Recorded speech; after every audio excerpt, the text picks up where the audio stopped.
What's going on, Niner fam? This is Peter Lucas, and this is the Niner Fanatic Podcast. This is my guy, Wayne Breezie, on the show today. Show everybody better show him some love. Like, that's what I'm doing right now. Hey, Wayne, I am so appreciative of you coming on my channel today and talking, chopping it up Niner football and talking about this week one matchup versus the Bears. Like, I could go on and on about all the places that people can find you, but it probably best comes from you. Listen, man, I appreciate you for having me on your show, man. Niner Fanatic Podcast. It's about to go down. It's about to get crazy because you already know we're headed to Chicago, baby, and we're going to go out there and stomp on some Bears. So I'm excited. But guys, listen, you can follow me at Wayne Breezie, man. It's just simple, except for Instagram. You got to put the number 2 behind it. Long story. My account was hacked when I got back from the NFL draft, and I had to change it up because they wouldn't give me my Wayne Breezie account back. So that's why the number 2 is behind there. But yes, and please follow me, man. I appreciate it. And while you're in here, don't forget to hit that like button right now. Get that thumbs up. Yeah, for sure. Like, comment, and most importantly, subscribe. Like both channels. And already the chat's filling up, like as they tend to do for Wayne's shows. Like, but Melissa, thank you for coming in. Mariah, as always, I appreciate you. And yeah, it's just we're ready right now, like to go week 1. We finally got to the regular season after all of the nonsense, all of the national media trying to kind of slander our character, and just basically telling everybody like a bunch of stuff that, I mean, honestly, it's not even real half the time. It's half the time it's clickbait. So but I'm so excited for week 1. I don't know about you, Breezy. Yeah, we've waited a long time, bro. We've waited a long time for football season to get here. We've waited a long time for the transition to Trey Lance as a quarterback. We waited a long time to hear the coaches say that they were going to be moving forward to use this Trey Lance as the quarterback. And I think now we're just anticipating what are we going to see out there. We got a glimpse of it, I would say, more in the Green Bay Packer game. And I'm not saying that because it was good it was a good turnout. And the Houston game when Trey Lance came in there, the Houston didn't play in the Minnesota game. And the Houston game, it was a little bit rocky, which you expected. Offensive line was depleted. But you know what? We got to see the raw Trey Lance, which is what we need to see. We need to see the good, the bad, and the ugly with him so we can go out there and find ways to continue to grow. The one thing that I do love is that this team is a brotherhood, bro, and they're going to be there to pick up their brother. And with restructuring, and re-signing for Jimmy Garoppolo, we just made another room for the 49ers that much stronger. And so this team is going to be exciting to watch, bro. And I just can't wait to see how it pans out, starting this Sunday. Yeah, for sure. And you were speaking on the Texans game. I just look at it like this. Of course, you were talking about they had a depleted offensive line. Like it wasn't necessarily what Trey is going to be working with on week 1, but the most important part that everybody needs to realize is they kept their starters in all the way to like third quarter, something like that. And True. ours were not. Like, I think ours lasted like 2 drives. They left Trey in for 1 more, but I don't want to dwell too much on preseason because we're here now. It's week 1. Get excited. But now that we're getting ready to start the season, how confident are you in this team? And what's kind of the main reason for your confidence level? Well, my confidence is pretty high. I mean, I know we have some unknown factors, mainly on the probably second most important positions in sport, the offensive line. So I feel like there's a bunch of question marks there. But my confidence is still high. My confidence is still high for a few reasons. Number one, Kyle Shanahan is still the head coach. Number two, they replenished and reloaded at certain positions, and they added new dimensions to the team, right? On the offensive side and the defensive side, we're not talking about how they added speed at the wide Yes. receiver position, speed on the edge, aka NASCAR Drake. That's what I'm going to call him because he's going to be in there on those NASCAR packages. They just got faster all around and stronger and smarter. And let me tell you how much smarter they got. They drafted a kid out of Toledo in the 5th round, bro. Yeah. And he's cracking the starting lineup for I the didn't know San who he was. Francisco 49ers. Had you heard of him before the draft? Before the draft, no. After the draft, at the draft, I was doing my homework. So when we drafted him, I think I was there when we made the announcement. My man from England made the announcement. I was right there. You can ask Mike Finn. I went on my phone, started researching, started clipping. I was like, okay, I got to watch film. Got home, got to the hotel, started watching the college film. I was like, this kid's going to be a problem. Mind you, he lined up outside in college. He didn't even play nickel that season, the season he was drafted in. So I knew he was going to be a problem. Yeah. No, I and you're talking about Mike, like Mike Finn's my guy too. Like, shout out to Mike. But yeah, like just like Melissa was just talking about, it's finally Lance and Kittle, or Lance and Fields. I'm so ready for this matchup. Just not that it's a matchup really between the two. It's just, as much as we can just kind of get it over with and get it out of the way, so we can stop talking about that whole Lance versus Fields thing. And yeah, it's just a kind of a tired narrative because both of those guys did not get the same. They didn't go into the same situations, and and each team saw what they liked better. 49ers traded all the way up to 3 to get Lance, and now we're here. And I'm thoroughly, just like you, I'm thoroughly confident in this team. But the biggest reason why is because just of what you mentioned is that defensive line. I think that this defensive line is deeper than it ever has been. And just like you talk about in the NASCAR package, they got a package for whatever you want to do. You want to run the ball? Let's go. We got bigs for that. We got something for everybody. Anybody can get it, and it's this defense. And not only that, but last year we kind of struggled a little bit on that in the secondary, and I don't think that those big uglies in the middle got a chance to get home all the time. But now we're going to be playing a lot more press. We got Mooney Ward, and we got Emmanuel Mosley on the other side, and now they're gonna give them that extra second, to get home. I think it's going to be a big difference in the sack totals this year. I don't know how you felt about that. Yeah, I mean, I think depth is key. Depth is always key. If you look at these Super Bowl teams and how they win, they don't win because quarterbacks make great plays. They win because there's depth rotation on that defense. And look at the 49ers when they played Kansas City in the Super Bowl, right? Mm-hmm. Yeah, we ran out of gas. Their defense didn't. They had pieces that could come in and give guys a break. And that was the difference, right? So the 49ers, John Lynch, Adam Peters, Kyle Shanahan recognized that, and they had to figure out, how can we make this mold of our defense and keep filling in pieces for the same mold? They had to go to Chris Kosari. He was like, yo, give me this guy, give me this guy, give me this guy. So I'm with you. I think the depth is the key, and that's what we need to look forward to. And it's not just on the defensive line, right? There's depth on our practice squad. There are guys on our practice squad that should have made this team or made a team in the NFL. Matter of fact, if I'm not mistaken, the 49ers had 6 players picked up. They let go of 6 players, and 6 of those players got picked up. They let go of more, but they had 6 players get picked up from other teams. That's letting you know that the 49ers got players, right? They got depth. And so I think all around, man, they got depth at the quarterback position. Yeah, and Hasty, I was kind of indifferent about him getting away. But Understood.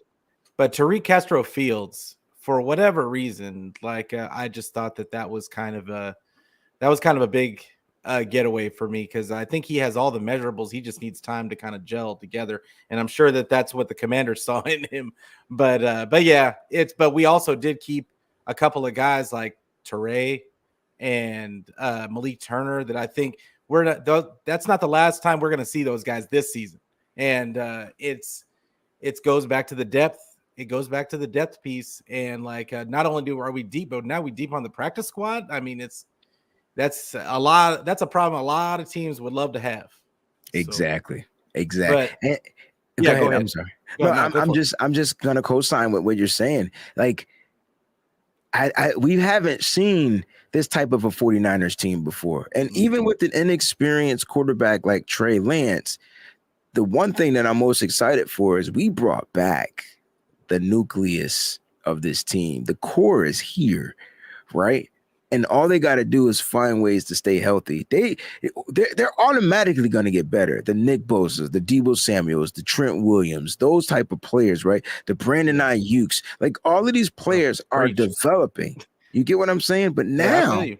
it's gonna be crazy. It's gonna be crazy. And I wouldn't expect, 1 week it might be Debo, next week it might be Ray Ray, the other week it might be Jawan, 1 week it might be Brandon, it might be Kittle. Like they don't have to feature every single playmaker that they have. And that's the cool part about this, right? They don't have to feature them every single week.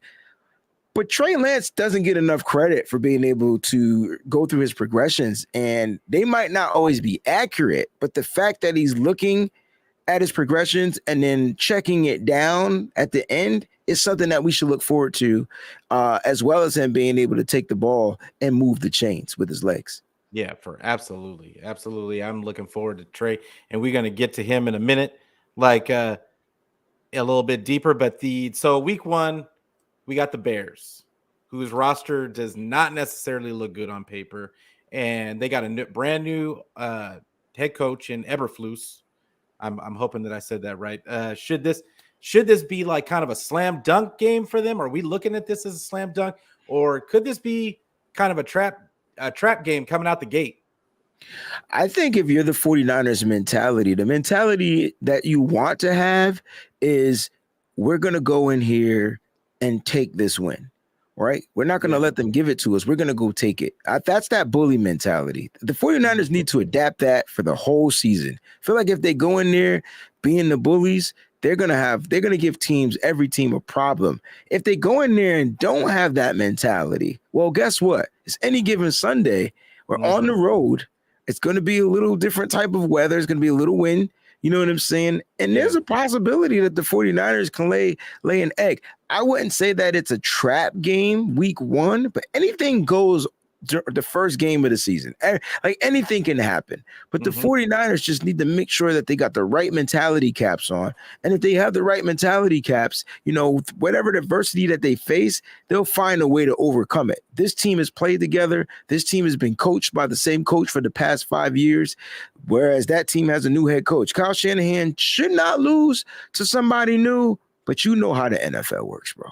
Yeah, no, absolutely. And yeah, when I say trap game, I'm just saying that this is a game that they're kind of supposed to win. And we all know if we're looking at these rosters on paper, it shouldn't be close. It shouldn't be close.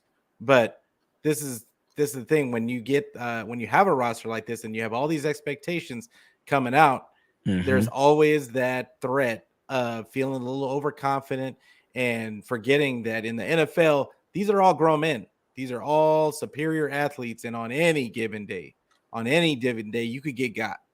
And I look at it as just like you said, they need to come in. They established this identity last season, and what I'm hoping is exactly what you just said, which is keep that bully mentality, keep that identity, and just expound on it this season with Trey Lance, and just add another facet of it instead of just trying to do different things, but just kind of taking that bully mentality and like going all in with it. I think it could be a really tone setter game for them if they just go into it with the right mentality. I think that they go into this game with that mentality. It's week one. They want to set the tone. Just think about what they did last season in Detroit. You know what I'm saying? They went in there and set the tone. Now I know the score ended up being a little bit more close. That's because they let their foot up off the gas and they started being lackadaisical. They started turning the ball over. Injuries started popping out. That was the game Jason Verrett got injured in. Like it was a lot, right? And so I would say that they're gonna have that mentality. It's just who the team is. It's their identity. They have the identity of the coach. The coach is a bully. I love it. So I think it's good. It's not going to be a problem. Like I said, what's going to happen when they face adversity? Even in week one, what's going to happen if the field is wet or the field is not right or something doesn't go Yeah. right in their favor? They got to figure out a way to overcome it. I think that this team, being that they have their nucleus there, they have a lot of all pros on this team, right? Yeah, They're going to be absolutely. able to overcome that adversity. It should, like, because like you said, this core is, and I would say that that our core is deeper than a lot of teams. A lot of teams only have like one or two guys on each side of the ball, and we Yeah. got like four, sometimes five.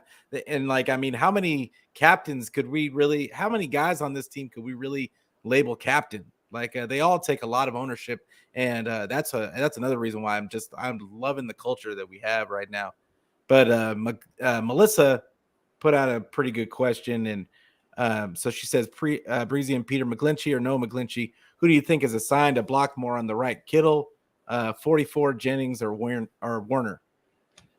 That's a good question. It depends on what type of personnel they're coming out in.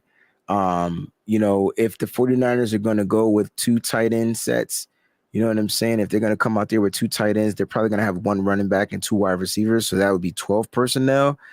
Then I would motion, and you know what? We've seen Warner do motion in the preseason.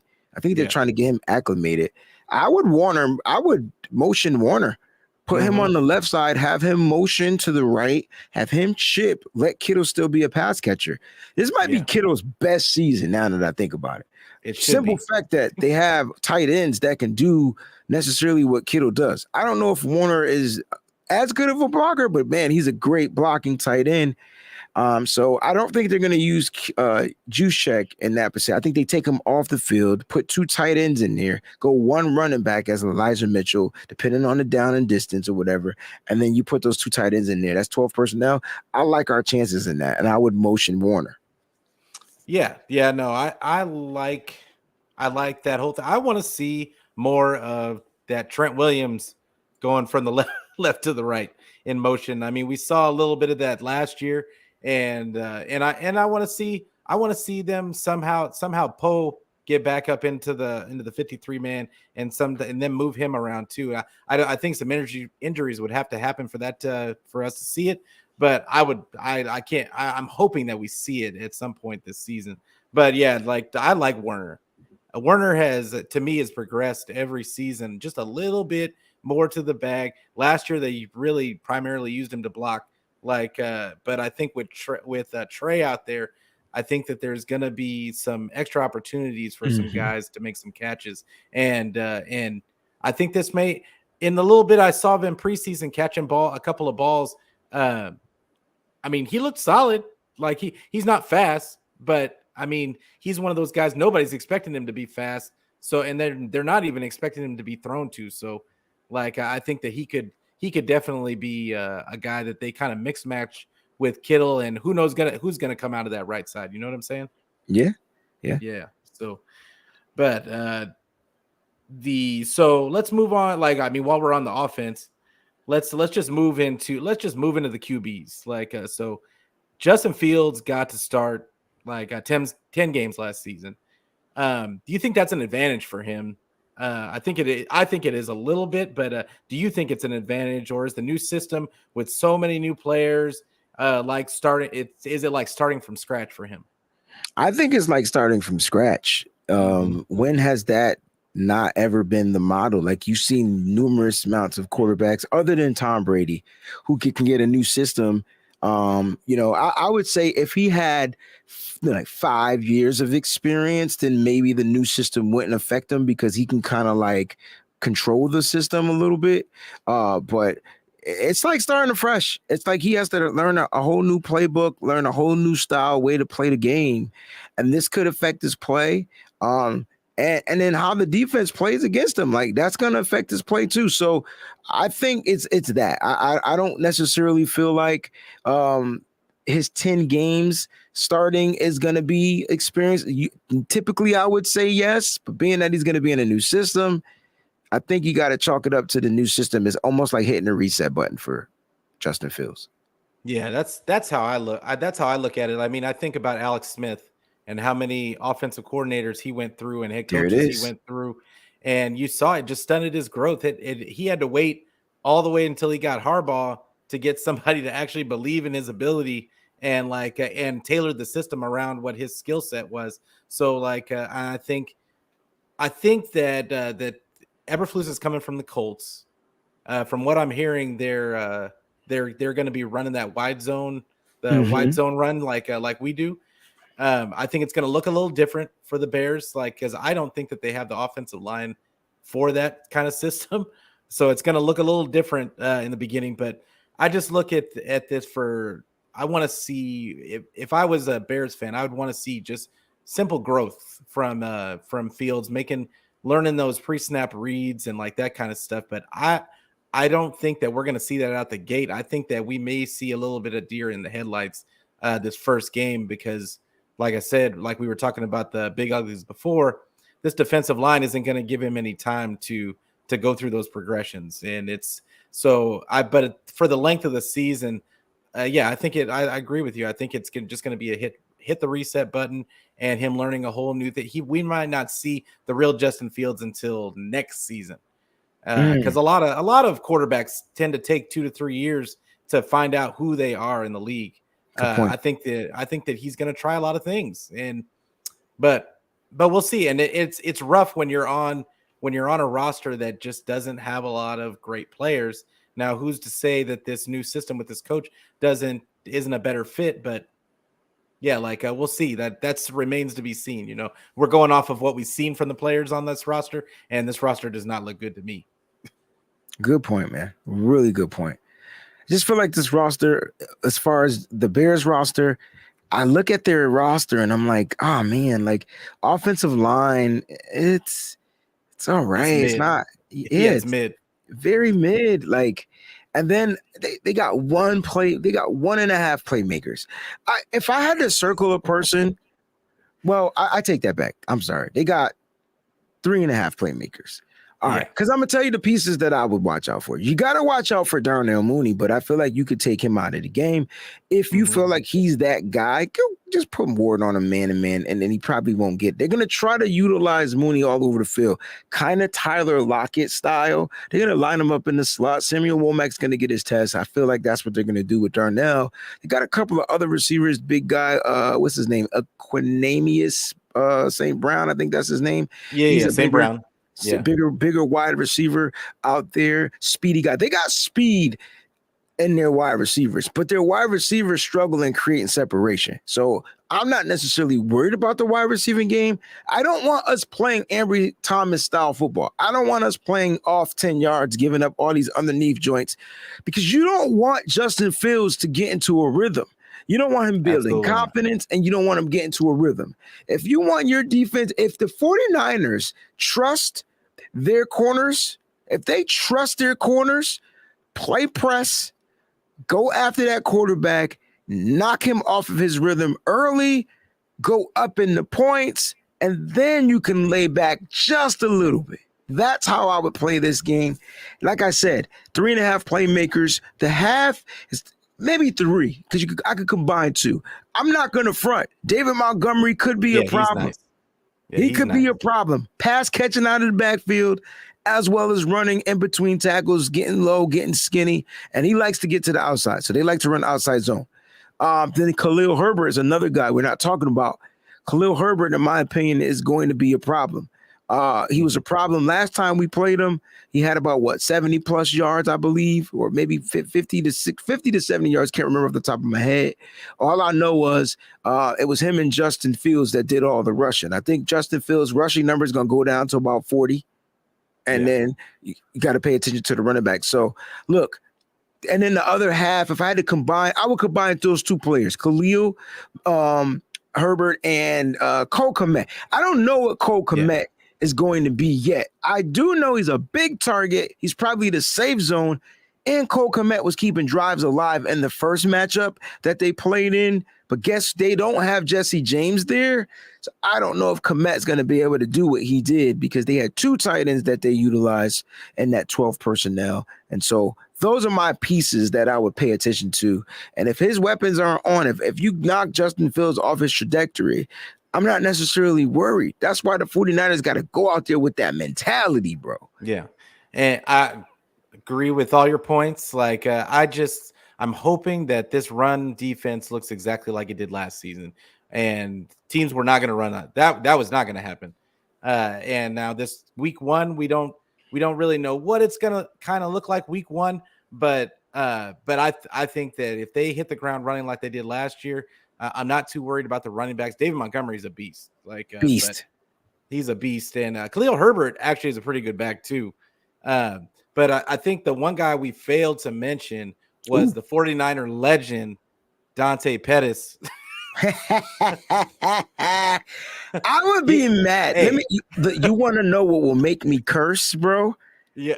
If he gets a touchdown. Pettis, yo, I'm going to lose my marbles on Twitter, bro. I'm going to lose it, Matt, because I'm gonna be there. So I'm gonna have a problem. I'm gonna be bad. I ain't going front. Yeah, and he actually did. I saw a clip of him doing somebody dirty in preseason. He did some. He had a move, right? Yeah, he put a move on. Yeah, I seen it, bro. I seen it. Yeah, and I was like, okay, Dante. Like, I mean, where was all that? Like, year 2 with us. Like, I think he was mentally hurt with the 49ers, fam, and he couldn't overcome that. And when he went to the Giants, he was able to get a little bit more loose. And now that he's with the Bears, I think he's just getting into being comfortable in his own skin. But he couldn't figure out how to be a dog in Kyle Shanahan's system. Yeah, I agree. Like, he was just, he came in with, and nothing against multicolored hair, but when he came in with that, I was a little, okay, Dante, you had a so good season last season. I just don't want you acting crazy. Right. But yeah, it's we go over all these names and know that nobody's heard before. And when you get to Dante Pettis is like the 3rd or 4th wide receiver on your depth chart, you got some issues. Like, you got some talent issues, like from a weapon standpoint. But I do like Cole Kmet. Like, I do like him. He's not the fastest guy. He's like one of those. Like, who's the guy from the Cowboys that used to just always be open? No athletic ability, but he was always be. No, the guy that they had before Schultz. Like, the guy. No, when Tony Romo was there, Tony Romo's favorite target. Oh, Jason Witten. Yeah, Jason Witten. Witten didn't have no athletic ability whatsoever. He was just always open. He can get open. Number 82. He can get open. That's the way I look at this kid. He just finds ways to get open. And yeah, so it'll be interesting. Our linebackers are built to cover in the passing game, and so I don't think that he's gonna get off per se. But the chance is there if they somehow get the running game going or whatever. But yeah, I just don't think that there's too many weapons on that side of the ball for us to have to cover. Mm-hmm. But what do you think we see from Trey? Like, let's flip it to the 49ers side on the offense. What do you see? What do you think we see from Trey in this game? And how many times do you think he actually is going to get to throw the ball? I just did my show with John. His number is 18.5. My number is 20. I think the max attempts you want Trey throwing the ball is at that 20. I think because you're playing this particular type of team, I think you want to run the ball down their throats. I think you want to establish that identity. I think you do see a couple of runs from Trey too. Don't get it twisted. I think you're going to see some quarterback keepers, maybe 2 to 3, maybe 3 to 4. You're going to see him a couple of times. It all depends on like how they're playing, because they're going to look. The Bears know that the 49ers are going to run the ball. Mm-hmm. So that means they're going to put 7 to 8 people in the box, right? Seven, their front seven, and then probably put the eighth safety up in the box. I think Brisker is going to play more in the box, right? Yeah. So that means who's covering Trey Lance? Yeah. So if you drop back, you put the 8 in the box, and Trey doesn't hit his quick route, he's gone. Yeah. You got 8 people going this way. He sees it. He gets skinny, gets right up the middle, and it's a first down, possibly a touchdown. This is what Kyle Shanahan wants. He wanted defenses. He wants to force the defenses to play honest, 11-on-11 football. So with Trey Lance, I think you're going to see some inaccurate passes.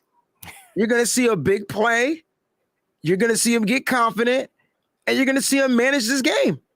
Yep. It's almost Jimmy-esque, like it's the same. We're going to see the same thing, except for you're going to have to add in the big play factor because Trey Lance has the ability to take advantage of secondaries that don't know what the F is going on out there. And I don't like their secondary. I don't think their secondary is good. What was the throw? All right, I know you don't want to talk about preseason, but we got to talk about the one throw he threw to Deebo Samuel. Yeah. All right. I'm not saying that was his best throw. I personally thought the ball was a little bit underthrown. Had he threw the ball like a little bit further and Deebo could have kept running out to probably get an attempt on getting it, he probably would have drew the flag because the defender would have probably grabbed Deebo. That would have been an easy flag to call. But for sure, I didn't say that to bring that. I didn't, I want to bring up the fact that Trey Lance did that. Now, Kurt Warner was thrashing people saying that he should have went to Brandon Ayuk. No. Yeah. The throw was man coverage. He located the man coverage. This is what I'm talking about. This kid is a Scott. This kid is good. He's good. He said, wait, my receivers meant one-on-one? No safety help? Safety was late. I'm throwing it to him all the time. It's either going to get incompleted, completed, or 9 times out of 10, that's not getting intercepted. There's no more Deion Sanders playing football. Guys don't play football like that. So, yeah, for sure. Like, that was the perfect read. Wasn't the best throw, but perfect read. And it should have been a flag. We're not even going to talk about that. I think Trey knows that. I think Trey understands football. Like, that's my point. Like, he gets it. Yo, safety. Oh, safety's going that way? One-on-one? Psh, if he catches it, he catches it. Like, you know what I'm saying? And so because of that, you add the big play capability. And the fact that now you can run some weird sets out there, bro. That's my thought. Okay, go ahead. You take it over now. You can run some weird I feel sets. you. Like they were I saw a video of them practicing the triple option. Yes. Yes. I mean, I'm just thinking with Trey's cannon, like what you could run out of the triple option, and it's kind of scary to even think about. Because you don't think of guys with big arms running the triple option. And it's with a guy like Deebo out there, with Ayuk out there, you could throw in Danny Gray and Ray McLeod that can get deep. I just think that, and with as much misdirection as Kyle likes to run, like you said, it's playing 11-on-11 football. Now that you're putting the defense in a decision-making quandary. Bingo. Like you have to, if you want to play it smart and just stay where you are, you're going to get at the best case scenario is you freeze and don't move and like just wait to see what happens. But most defenses aren't going to do that. They're going to go with their instincts. They're going to go wherever they think the play is going to go, but Kyle's going to make you wrong. He's going to make it so you can't be right in any situation, in any of these situations. So it's going to be, somebody's going to be open, and it's just going to be up to Trey to get comfortable enough with himself and his own reads that he just sees it. He just sees it and hits that open man in stride. But that's what we're looking to see from him, at least for me. That's what I'm looking to see. I'm looking for Trey to just be confident. If he makes a mistake, how can he shake it off? Can he go out there and redeem himself? Like, I just want Trey to be Trey Lance. I don't want him trying to be anything else, anybody else. And we haven't seen him try to be anybody else or anything else. And the coach hasn't tried to make him be anything else or anybody else.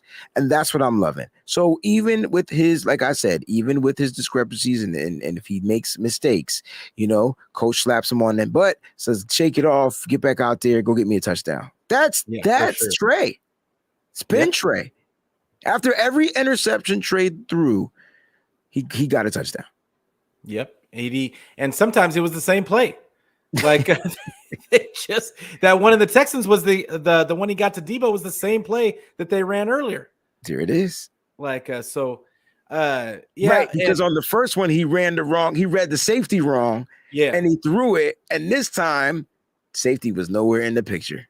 Yeah, and he was like, "Oh no, I'm gonna throw this a little bit farther out," but the rest is history. But so there's another there's another facet of this offense, and really, I think it's going to be the focal point of the offense. I think everybody focuses on Trey, but I think the real focal point is going to be the same as it always is with the 49ers, which is this running game. Like, so you've got Elijah Mitchell that's going to start, who we haven't seen at all. Mm-hmm. None of us have seen him at all, except for the beat writers, probably in practice. I'm guessing Jeff Wilson is number 2 on the depth chart, but I know that we're going to see some TDP. And then you've got Jordan Mason lurking, and I feel like they're gonna try and use as many of these backs as possible and just kind of wear down defenses. How many times do you think they run the ball in this game? Oh man, this got to be I want the number to be like 40. Like I want the number to be in the 40s. Like just like 35 and up. That's where I'm going with this. 35 and up. We run the ball 35 plus times, we win every game. Like that's just our MO. 35 attempts, we win the game. Like that's just who we are. And out of those 35, let's say the number is 35. I think 3 to 5 of those joints is going to be quarterback runs. It's going to be crazy, bro.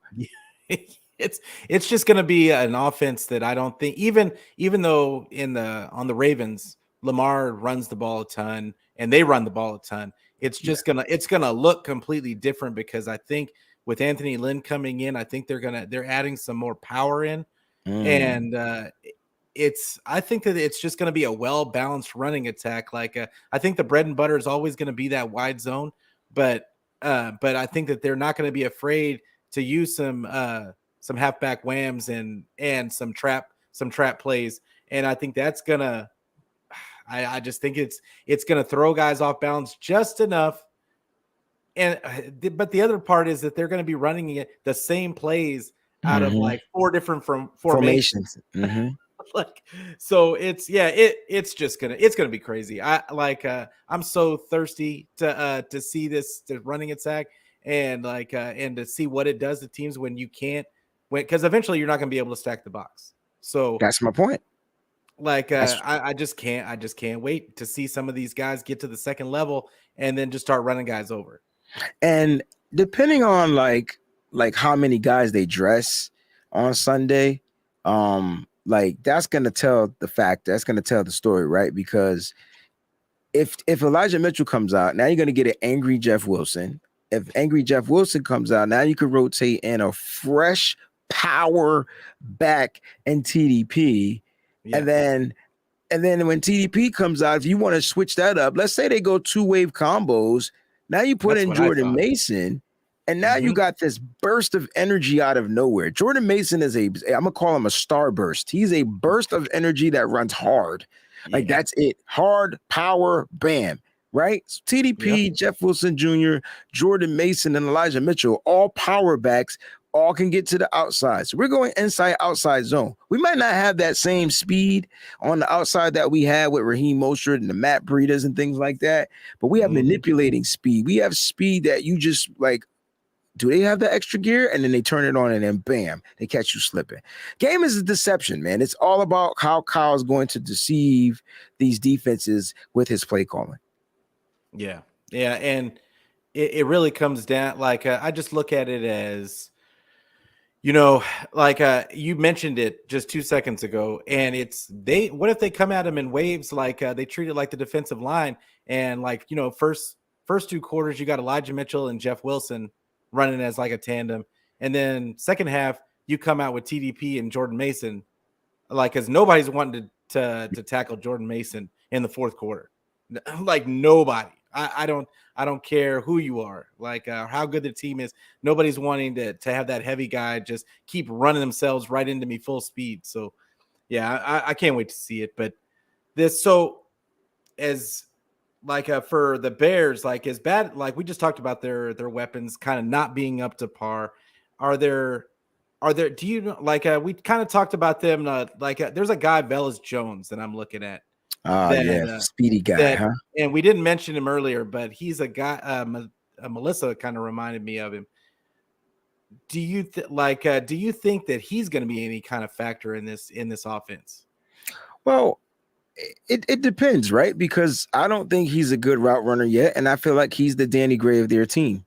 Yeah, And like how long do you think Justin Fields is going to have time to throw that ball down the field deep for this guy to get it? So if he's in the game, I feel like they're going to utilize him on the 9 routes, and there's probably going to be some overthrown balls, things like that, balls behind the guy. Like, now he shouldn't be able to draw penalty flags being a rookie. But hey, I don't think he's going to be much of a factor. I did say that their team has speed at the wide receiver still. Their skill positions are fast. I will say that. But Travarius Ward, knock that little sucker off his route, yeah, or whoever it is you're going to be defending. Emmanuel Mosley might have a field day with this. And then this is where I like Tarvarius more. yeah. This is where I like Tarvarius more. And the reason why is because he plays free safety rather well, right? He struggles in the box. He struggles when he has to switch in between them, but I think you play single high. And I think you let Tarvarius play out there. And if you see the fly guy go down that route, you help over the top. This could be an interception game for Tarvarius Moore, bro, if Justin Fields is going to take those chances. So I don't think Velus Jones Jr. is going to be a problem, but he does provide and add that dimension of speed, just like Danny Gray provides the dimension of speed for the 49ers.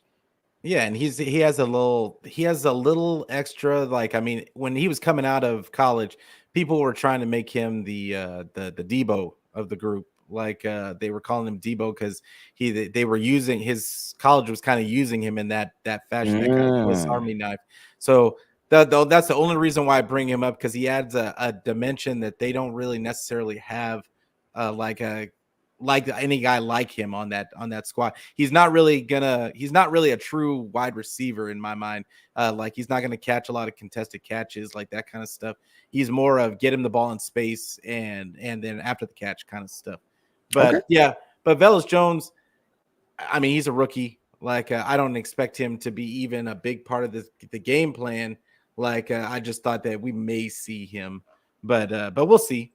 Let's move it over to defense, like my favorite part of the game. And what do you think? What do you think of the Bears defense? And do they take a step back? Because they weren't a bad defense last year, I felt like, but I feel like they lost some guys. They replaced some guys with some young guys. And do you think they take a step back this year? I just don't see. I'm not saying that they won't go out and play well. They know their team, but when I'm looking at the defense, I like Robert Quinn on the edge. I like Roquan Smith, Jalen Johnson as one of their cornerbacks, Kyler Gordon. I like their corners. They're not bad. I just think they're gonna get exposed. And then my favorite player in their defense is Jaquan Brisker. Bro, I wanted to draft him so bad out of Penn State. But unfortunately he went before, and I'm glad we were able to get Drake Jackson. But their secondary to me isn't that great. I would force the ball if I'm Trey Lance, and I know you shouldn't do this. If Jaquan Brisker is covering George Kittle, I'm throwing the Kittle all day. I want to see Jaquan try to defend him. Kittle's gonna put moves on this guy. It's gonna be a good game. That's a good matchup. That's a must-see TV matchup. Can Robert Quinn get around Trent? No. Yeah, probably not. Even though he's going to be playing on the right side, can he get around Mike McGlinchey? So that's where the chips come in. That's where the Warners and the Kittles come in, and they chip this guy and they make him a non-factor. I don't think the interior is a problem. I don't think they're going to be able to stop the run as well as they did last year. I think they're missing some key guys. So I like the 49ers in this game. I don't think the Bears defense is screaming. I like Roquan Smith, but I don't think the Bears defense is screaming with players. Then look at our depth compared to their depth. It's ridiculous. Yeah, no, they barely have some good starters, let alone guys backing them up. And it's the way I look at it the same way that you did. I look at Robert Quinn is going to be their main pass rusher, which he's probably gonna get loose for once or twice, like because he's a good player. And good player. But the loss of Mack, I think, is huge for their pass rush.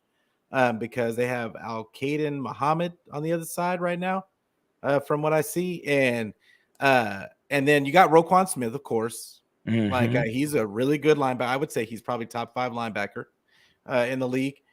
But then you got Nicholas Morrow, who I don't really know too much about, but they got Sterling Weatherford, who was an undrafted free agent. I like Sterling though. I like him. I had him getting drafted, and I had the 49ers scouting him. I thought that was going to be a nice little pickup. He could play nickel too. Look, I like the kid.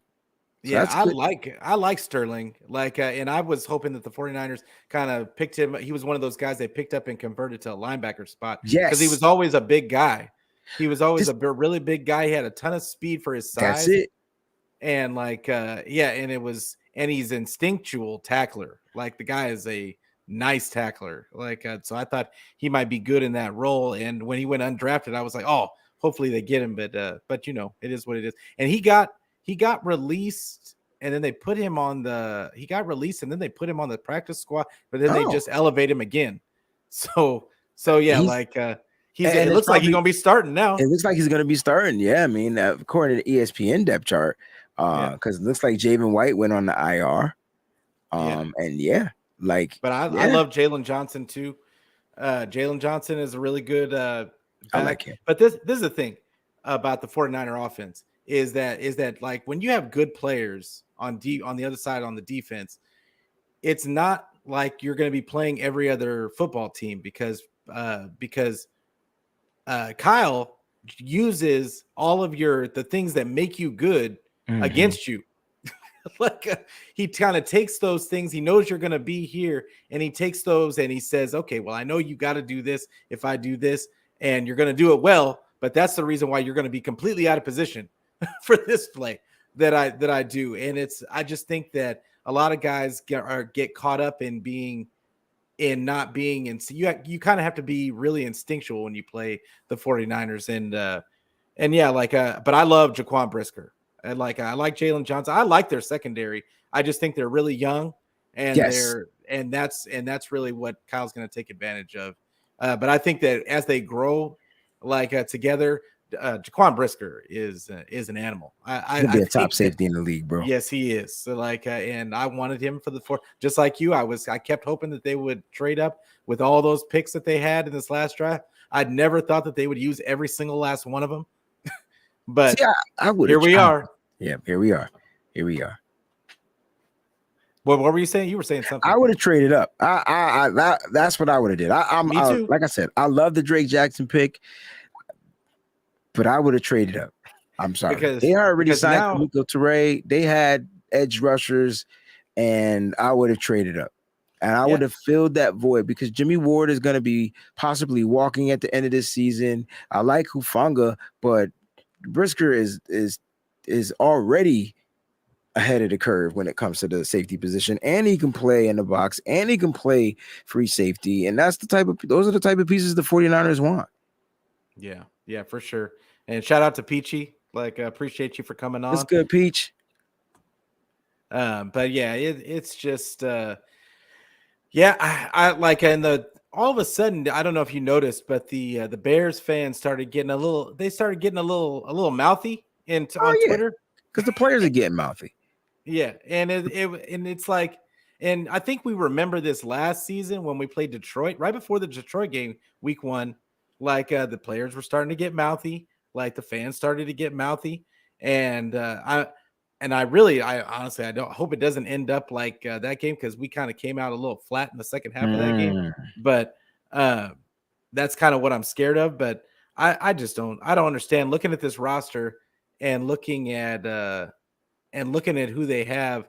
I just maybe it's just because they don't know some of the a lot of people don't really know the players on our team. We know our correct. team better than everybody. So, but I just feel like it's the matchups are not there for them. And but do you think that we're going to struggle without Jimmy Ward? And does this D line and Yeah, does the D line hit the ground running? that's a great question because you. Oh man, that's a great question. I think there's going to be some adjusting. Mm-hmm. Um, I don't know if they'll struggle, but there's definitely going to be some adjusting. It's gonna take some time to adjust to, right? Because if I'm a defense, I'm trying to test the middle of the field. I want to see what Tavarius Ward can do. Like I said, I wouldn't be surprised if they play cover one, single high safety a lot in this game. Let Tavarius roam that field. If they have to switch to the two deep safety, it could get a little tricky. I just think Tavarius Moore plays better at that free safety spot. If I'm the Bears, I'm attacking him. He's coming off of an injury. That's the Mm-hmm. weakest link. I'm also going to test Talanoa Hufanga. Can he Yep. cover our tight ends? Can he cover these running backs? Can he cover? Because that's what it comes down to. They're going to throw slants. They're going to throw this. They're going to try to scheme to get their guys open. And the safety's got to save plays. They got to be there and they got to wrap and tackle. I'm all good about the hit or whatever like that, but they got to make sure that if they're going to hit them so hard that they fall down. Number two, wrap and tackle, because Yeah. good tackling is going to come down to being a key in this game. We can't have these missed tackles. There was a lot of missed tackles last year on October 31st. A lot of missed tackles. I believe the team is different. I believe the identity is different. I believe the mentality is different. And because I believe that those are different, I think this team is just going to have to go out there and execute, execute, execute. Yeah, for sure. And I love that you mentioned the missed tackle thing, because it's that's kind of what I saw out of the backups in preseason. And I know I said I wasn't going to talk about preseason, but is that when we got into that second and third string, guys weren't wrapping up, like not the safeties, and and that's what I think that's what worries me more than anything about this Jimmy Ward loss, is that like a guy like Odom, he wasn't really he doesn't really like drag guys down. He tries to drag guys down. It's more like he holds on and waits for somebody else to come and help him. Good point. And it that facet makes me scared, like for that there might be a big player too in our future, when that's where that's. But if they have more starting, and but like you said, he takes, I mean, we've known he takes bad angles, like Mm-hmm. like especially when he's forced to come up. But so yeah, like in that aspect, once again, it comes down to the tackling. Like I don't worry about him in coverage so much, but I do worry about him as far as the tackling thing goes. So I think that's the only reason why I'm kind of worried about Jimmy Ward being out for so long. But I'm hoping that D'Amico is going to do his best, as he normally does, to whenever we have a weakness, he kind of finds this way to kind of hide it. And we still look dominant. Like when we didn't have corners, we still turned it into, we had Ambry Thomas out there, a rookie. And granted, he looked better towards the end of the season, but like D'Amico was able to find ways to kind of hide his deficiencies, and I'm hoping he can do the same thing for whoever's back there. I don't think we even know who's going to be back there yet. Yeah, if I had to start two safeties, I think I would go with I like Odom. I think he's going to be utilized definitely on special teams. And I think, one of the things you mentioned is him being able to wrap and tackle. Like these guys are trying to lay these big hits, like hit stick, according to Madden. And that's the one thing I loved about Jimmy Ward. He was an enforcer and he would make sure he finished his tackles. So let's see if Hufanga grew, because Ward said that they were the best safety tandem in the league. That's shortly after, Ward's counterpart, Jaquiski Tart, was no longer on the team. And it's just Yeah, like, wow. that was surprising. You Like, get what I'm saying? He were you- named them as the best safety duo in the league, safety tandem in the league. So let's see how it happens. I think Hufanga is going to prove to some people this year why he was drafted. We're going to see a better, much more smarter Hufanga now that the game has slowed down for him. You know what I'm saying? But like I said, man, it comes down to Moore and Ward. I mean, Moore and Odom. I don't know. One of those guys got to play free safety. We'll see. Yeah, for sure. So speaking back on that defensive line real quick, how many sacks? I want to hear your prediction of how many sacks you think we end up getting this season as a whole collective group. Yeah. All right. What did they finish with last year? Because I know the 48. number was 48. So I think they eclipsed the 50 mark. I think they eclipsed the 50 mark, and I think they set the record. You ready? Here's my number: 56 sacks for this defense. 56 sacks for this defense. So we looked up the record, because I said that I made the same prediction the other day, not knowing what the record was. The record is in the 70s. Oh wow! Like which team was that? And man, it's a different. I wish I would have kept that stat, but like I said, we were in a big. I think it was on Mariah's show. We were on for her 100th, and I said my bold prediction was that they were going to beat the record for sacks this season, and of course Bashar had to get in there and say, well, the the record is like 76. Like he looked it up, and I can't remember which team it was. But was it the Rams? It was a long time ago. I remember that. It was a long time ago. It wasn't, none of the high numbers were from anybody recent. Like the most recent ones were like, I mean, there really wasn't anybody higher than 60. So, but back in the day, I guess just because they didn't I don't know what the reason would be, like why they would have 70. Yeah. But you would think that because they ran the ball so much back in the day that they wouldn't even have the opportunity to have that many sacks. Good point. But yeah, so I don't know if they set the record. If they set the record, we win the Super Bowl. I'll tell you that. 76 sacks. That's a lot. That is a lot, bro. Like yeah. So I don't know if they set the record, but it's gonna be a lot. Like we'll just say that it's gonna be a lot. And I'm going with 56. I feel like we're playing a game of spades. Now you make me want to go higher. Yeah. So maybe I'll go with 60. I'll make it a nice 60 sack record for the 49ers defense. Yeah, it's the internet, bro. Ain't nobody pulling your receipts later. Got you. Everybody's pulling the receipts. That's all they do is pull receipts. That's true. But we're not putting it on Twitter. Nobody's looking back at this podcast later. Like so who do you think is gonna, one more thing before we get to the score predictions, do we see more Azeez or Greenlaw? It depends. I think it depends. All right. So Greenlaw injury status will play the role. So he's been in a non football contact blue jersey, but he's been practicing. All right. I think he has an elbow injury. Not sure what it is off the top of my head. So that can be a question. If he plays, he's probably going to play with an elbow brace or whatnot.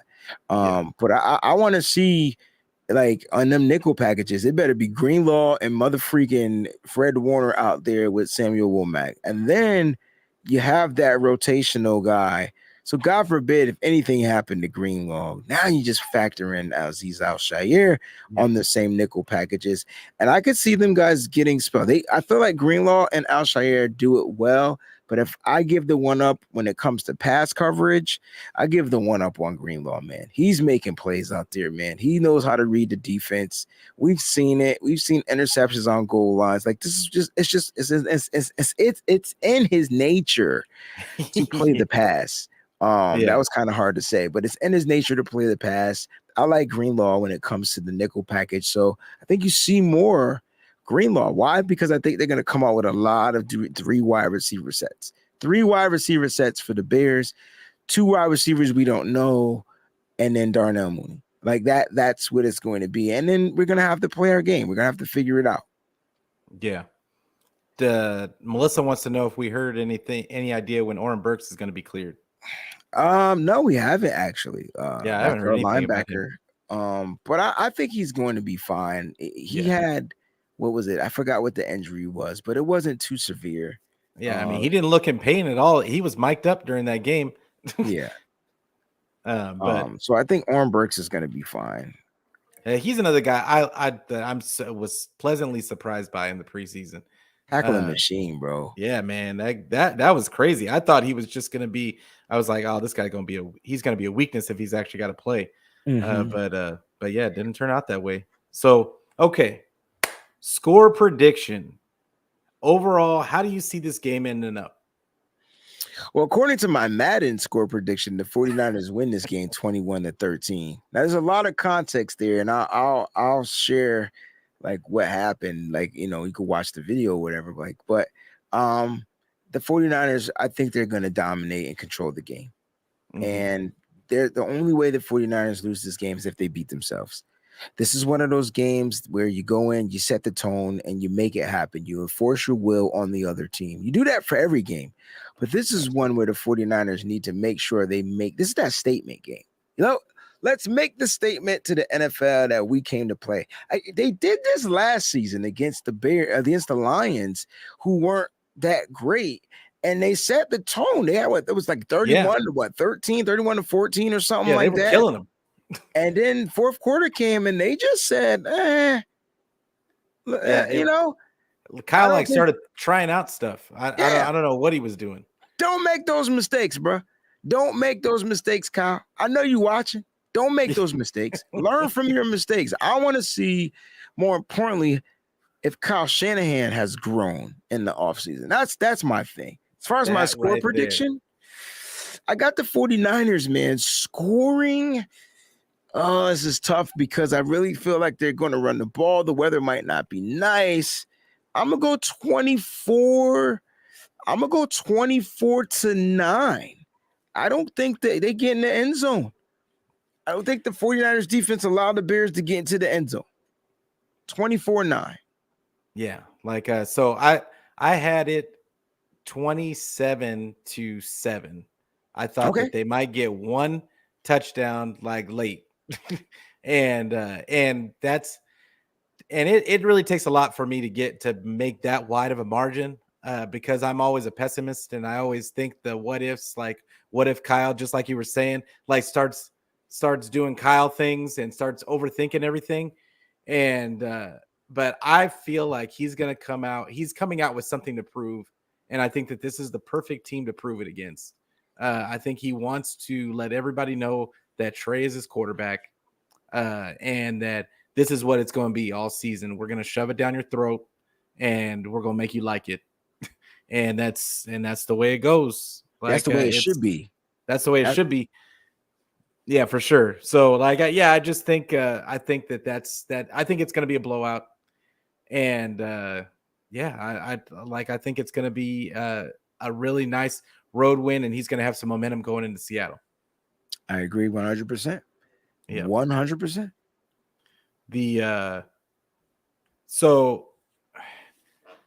Hopefully, obviously, we all hope to come out without any injuries, right. Anything